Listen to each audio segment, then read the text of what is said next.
En el mundo de la música latina, pocos nombres despiertan tanta nostalgia como Menudo, aquella agrupación juvenil que marcó generaciones enteras en los años 70 y 80. Sin embargo, antes de las multitudes enloquecidas, los estadios llenos y la maquinaria comercial que llevó al grupo a la fama internacional, hubo un puñado de adolescentes pioneros que pusieron la primera piedra de ese fenómeno cultural. Entre ellos destacaron dos hermanos de apellido Salaberry, Nefty y Fernando, quienes con voces frescas, rostros inocentes y una entrega genuina se convirtieron en los fundadores silenciosos de una historia que luego alcanzaría dimensiones legendarias. Su paso por el grupo fue breve pero decisivo, y aunque el destino les llevó por caminos muy distintos, uno hacia la vida académica y tecnológica y el otro hacia un reconocimiento opacado por la tragedia de una enfermedad, ambos siguen siendo recordados como los cimientos de un legado musical que trascendió fronteras. En 1977, el productor puertorriqueño Edgardo Díaz dio forma a la idea de crear un grupo infantil y juvenil que, con una regla particular, cada miembro debía retirarse al cumplir cierta edad o al cambiarle la voz, se mantuviera siempre fresco y renovado. Para ese experimento, Díaz convocó a jóvenes talentos de Puerto Rico, entre los que se encontraban los hermanos Nefty y Fernando Salaberry, junto a los hermanos Meléndez, Ricky, Carlos y Oscar. Así nació la primera generación de Menudo, un quinteto de adolescentes que comenzó a grabar discos con canciones de corte juvenil, letras inocentes y melodías pegajosas que rápidamente captaron la atención en la isla. Nefty, el mayor, se destacó como una de las voces sólidas en los primeros ensayos, mientras que Fernando, aún más joven, sorprendió con una afinación cristalina y un carisma natural que pronto lo convirtió en una de las figuras más queridas de esa alineación. La primera etapa de Menudo no tuvo aún el impacto continental que llegaría en los 80, pero sí sentó las bases de lo que vendría. Con discos como Los Fantasmas y Laura, los Salaberry participaron en canciones que se convirtieron en favoritas del público puertorriqueño. En 1979 llegó uno de los momentos más emblemáticos. Menudo lanzó el álbum Chiquitita, que incluía la famosa versión en español del tema de ABBA. La interpretación de Fernando en este disco fue especialmente destacada, ganándose un lugar en la memoria de los primeros fanáticos. Su voz dulce y clara quedó registrada como uno de los sellos de esa época inicial del grupo.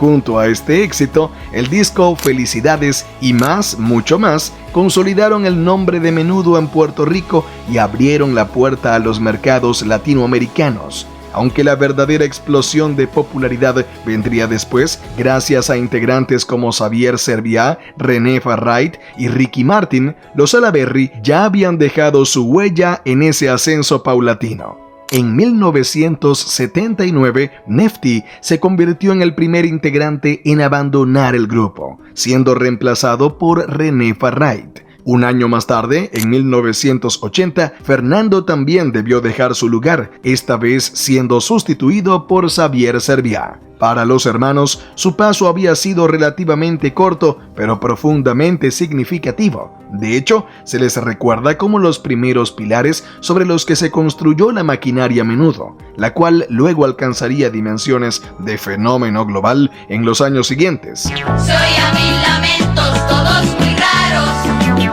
Tras Menudo, Nefty Salaberry tomó un camino muy distinto al espectáculo. Se enfocó en los estudios, se graduó en Ciencias de la Computación y desarrolló una carrera en el sector tecnológico en Puerto Rico. Optó por la discreción, manteniéndose siempre lejos de los reflectores, aunque en ocasiones ha sido invitado a encuentros con ex-menudos y homenajes a la historia del grupo. Por su parte, Fernando Salaberry intentó continuar en el mundo artístico. Incluso, en 1987, se reunió junto a su hermano Nefty y a Carlos y Ricky Meléndez para formar un nuevo grupo llamado Exchange, que pretendía recuperar la magia de los primeros años de Menudo. Sin embargo, el proyecto no prosperó comercialmente. Luego, Fernando se dedicó a la publicidad, carrera en la que se graduó con honores.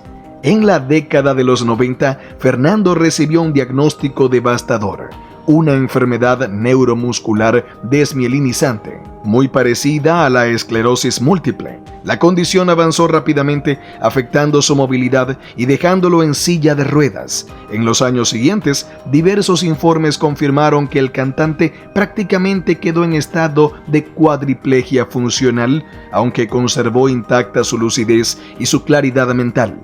Para muchos de sus fans resultó doloroso ver cómo uno de los niños prodigio que había brillado con voz cristalina en los inicios de Menudo terminó enfrentando una batalla tan dura en su vida adulta. Aún así, quienes lo conocen aseguran que su carácter sigue siendo firme, con un gran sentido del humor y una fortaleza admirable. En la memoria colectiva, Fernando es recordado tanto por sus interpretaciones como por su ejemplo de resiliencia.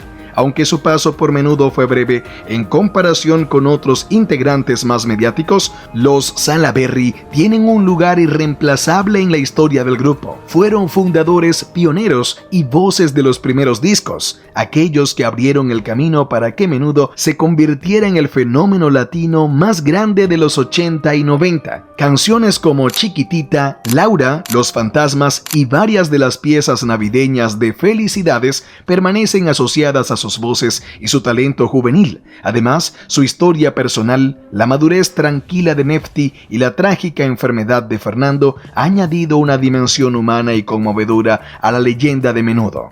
Décadas después de que los hermanos Salaberry dejaran la agrupación, otro de los ex integrantes, Roy Rosselló, tomó la decisión de hacer públicas situaciones que asegura haber vivido durante sus años en el grupo. Lo que hasta entonces había sido un rumor o una sospecha se transformó en declaraciones concretas, en documentos legales y en entrevistas. Roy habló de episodios dolorosos y de un trato que, según sus palabras, marcó de manera irreversible su juventud.